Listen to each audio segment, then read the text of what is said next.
Hello friends, back to Bhavani lifestyle. அனைவரும் எப்படி இருக்கீங்க? நான் நலமா இல்லை. எனக்கு நேற்று மத்தியானம் வேலை பார்க்கும்போது கடையில் வந்து லேசாக வயிற்று பிடிக்கிற மாதிரி இருந்தது, குளிர்ற மாதிரி இருந்தது, காய்ச்சல் அடிக்க மாதிரி இருந்தது.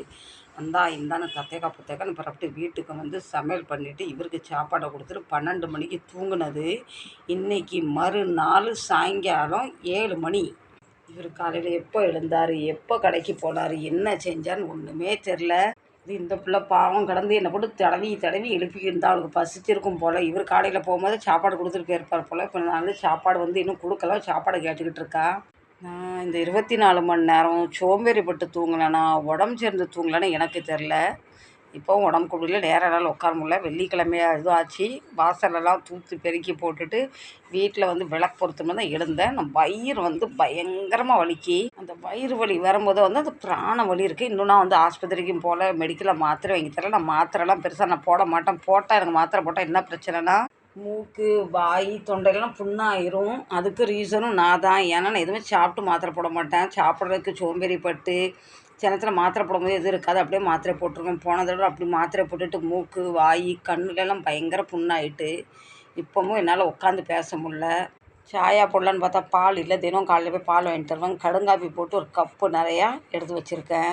மேரிகோல்டு பிஸ்கெட் ஒரு 3-4 பிஸ்கெட் இருக்குது. இதை தான் முக்கி சாப்பிட போகிறேன். முந்திலாம் எனக்கு எதுவுமே செய்யாது, பாட்டில் கன் மாதிரி இருப்பேன். இப்போ அடிக்கடி உடம்பு சரியாமல் போயிடுது, என்னன்னு தெரில.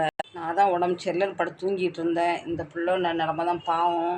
ஃப்ரெண்ட்ஸ், இந்த வீடியோ இந்த கப்பு பற்றி நான் போன ஷார்ட்டில் ஒரு பாட்டுக்காக இது போட்டிருந்தேன். அவங்க கேட்டாங்க, உங்கள் கப் கலர் அழகாக இருக்குது, எவ்வளோக்கு வாங்குனீங்க, என்ன வாங்குனீங்கன்னு கேட்டாங்க. அதுக்காக ஒரு சின்ன ரிவ்யூ தரேன், சரிங்களா? நீங்கள் நினைக்கலாம் உடம்பு சரியில்லை ஒரு ரிவ்யூ தரேன். ஏன்னா நீங்கள் கேட்டதுக்கு நான் பதில் சொல்லணும், இல்லை நீங்கள் தப்பாக நினைப்பீங்க. இப்போ அடுத்து யாரும் கமெண்ட் போட மாட்டிங்களா? வாங்க அந்த கப்போட ரிவ்யூ பார்த்துடலாம்.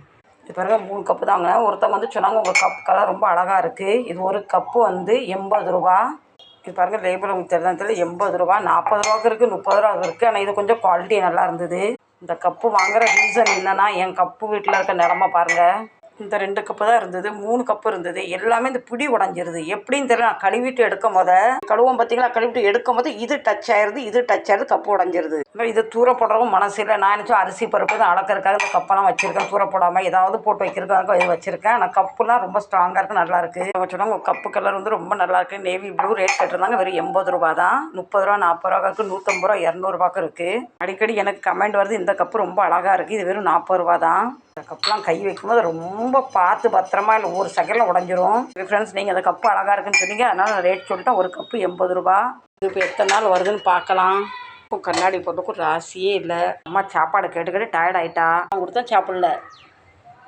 இப்போ பெடிகிரியும் சிக்கன் ரைஸும் கொடுக்க போகிறேன். எப்போவுமே சாப்பாடு பால்கனில் ஏதாச்சும் கொடுப்பேன். வீட்டில்